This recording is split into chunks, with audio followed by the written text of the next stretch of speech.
নাম আদি কর্মকার। বলো তো। হ্যালো বন্ধুরা, welcome to my mini blog. তোমরা সবাই কেমন আছো? আশা করি খুব ভালো আছো, আর আমিও খুব ভালো আছি।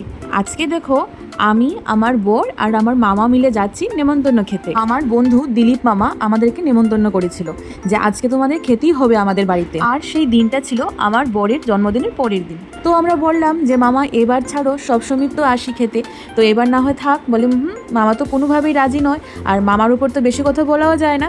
তাই আমরা নেমন্তন্ন খেতে গেলাম। আর মামির হাতে রান্না তো মিস করাও চলবে না, কারণ মামি এতটা সুস্বাদু রান্না করে। আর আমরা যাব বলে কি না রান্না করিনি, প্রত্যেকটা তরকারি খুব সুন্দর হয়েছিল। বলো তো, তুমি স্কুলে যাও?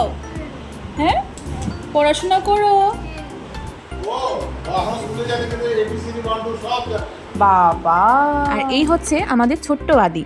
প্রথম যখন গিয়েছিলাম তো আমাদের দেখে একটু চুপচাপই ছিল, এরপর তো ও কত কী না করেছে।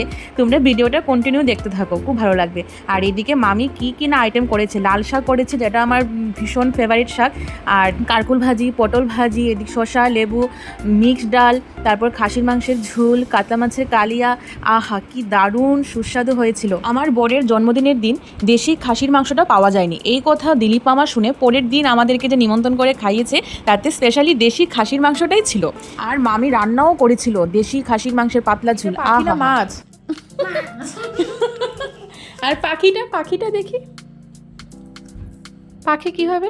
বাহ, এটা কি পাখি? এটা নাম কি পাখিটার? কি পাখি? হ্যাঁ, পাখির নাম আদি কর্মকার।